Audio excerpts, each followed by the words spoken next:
Kasus perundungan anak kembali datang dan menggemparkan seluruh jagat maya. Ya, sebuah unggahan di media sosial telah menguak fakta tentang adanya dugaan bullying yang terjadi di salah satu sekolah menengah atas ternama di kawasan Tangerang Selatan. Terlebih lagi, dugaan perundungan itu ikut menyeret nama anak lelaki dari beberapa tokoh pesohor tanah air. Di antaranya adalah putra presenter Vincent Rompis, jurnalis Arif Suditomo, dan juga Dr. Edwin Tobi. Mirisnya lagi, aksi ganas para senior itu telah mengakibatkan luka yang cukup serius kepada para korban perundungan. Lantas, hukuman apa yang pantas dilimpahkan kepada para pelaku mengingat usia mereka yang masih remaja? Dan seperti apa pula reaksi pakar hukum melihat masih adanya perkumpulan geng di tingkat sekolah?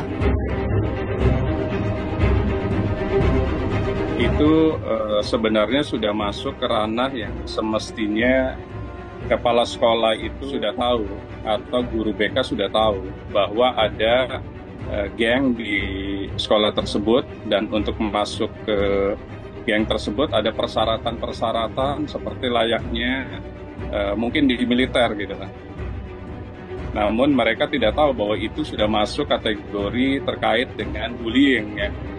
Di Undang-Undang Perlindungan Anak Nomor 35 Tahun 2014 itu dijelaskan bahwa barang siapa yang melakukan penyiksaan, kekerasan, dan itu melanggar hak asasi manusia.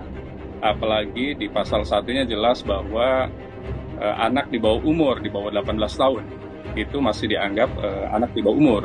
Jadi penanganannya itu mayoritas penanganan secara psikologi, tidak mayoritas hukum, meskipun ada pengadilan anak gitu. Kemudian memang ada ancaman hukumannya. Ancaman hukumannya bila yang melakukannya adalah sudah di atas 18 tahun. Tapi kalau di bawah 18 tahun itu akan dilakukan sebuah diversi atau mediasi atau rehabilitasi yang dilakukan oleh psikolog dan sekolah tersebut gitu. Meskipun di Indonesia ada namanya pengadilan anak. Pengadilan anak itu pengadilan yang ada di setiap kota kabupaten. Jadi setiap pengadilan negeri itu ada pengadilan anak. Dan di situ ancaman hukumannya memang masih rendah. Jadi tidak boleh langsung ditahan 3 tahun. 3 tahun 5 bulan. Nah, itu yang sangat rendahnya di sana. Jadi ancaman hukuman yang di Undang-Undang Nomor 35 tahun 2014 itu bisa dikatakan diskresi, dikecualikan karena pelakunya adalah anak-anak juga. Kalau anaknya sudah dewasa, pelakunya di atas 18 tahun, baru nanti ada ancaman hukumannya 3 tahun. Makanya pada saat pelakunya anak-anak, yang berwenang sebenarnya di situ adalah kepala sekolah, guru BK, dan psikolog. Untuk melakukan apa? Melakukan sebuah mediasi, rehabilitasi agar pelaku dan korban itu menjadi sebuah assessment gitu kan. Sebenarnya korban bisa melakukan upaya ganti rugi sih. Misalnya korban mengalami cedera gitu. Kemudian kan dirawat tuh cederanya seberapa parah gitu. Nah itu orang tua korban itu berhak meminta ganti rugi kepada orang tua pelaku. Biaya kesehatan termasuk biaya imaterial lainnya. Jadi kesehatan plus material dan imaterial lah kira-kira gitu. Barang siapa yang melakukan tindak pidana, kalau orang lain apakah bisa dimasukin pasal 55 turut serta? Kayaknya tidak bisa juga. Misalnya ada anak kecil membunuh anak kecil juga.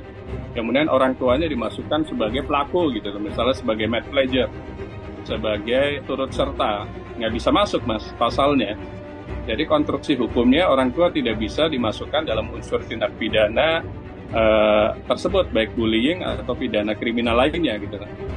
Memang kesalahan orang tua karena terlalu sibuk, jadinya pola asuhnya itu membuat anak merasa bebas gitu loh. Jadi apapun yang dilakukan anak pasti di-approve sama orang tua.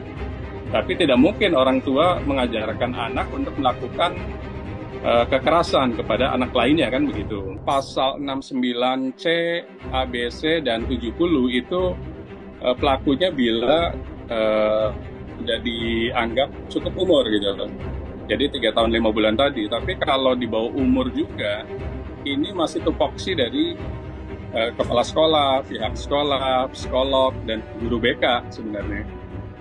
Jadi tidak selalu harus masuk ke sebuah tempat namanya pengadilan. Meskipun memang ada pengadilan anak gitu. Nanti ujung dari putusan majelis hakim juga, majelis hakimnya kan satu tuh kalau anak itu tunggal gitu majelis hakimnya. Itu ujungnya adalah diserahkan lagi kepada orang tua murid, wali, dan sekolahnya. Jadi tidak ada yang namanya pemenjaraan atau pemidanaan. Jadi spesifiknya kalau anak tuh akan diserahkan ke orang tuanya, meskipun terjadi kekerasan. Tapi memang pemerintah akan memfasilitasi di sini. Misalnya putusannya diletakkan pelaku tersebut ke lembaga sosial tapi bukan rutan ya, bukan rumah tahanan. Nah itu akan ada psikolog di situ, Mas.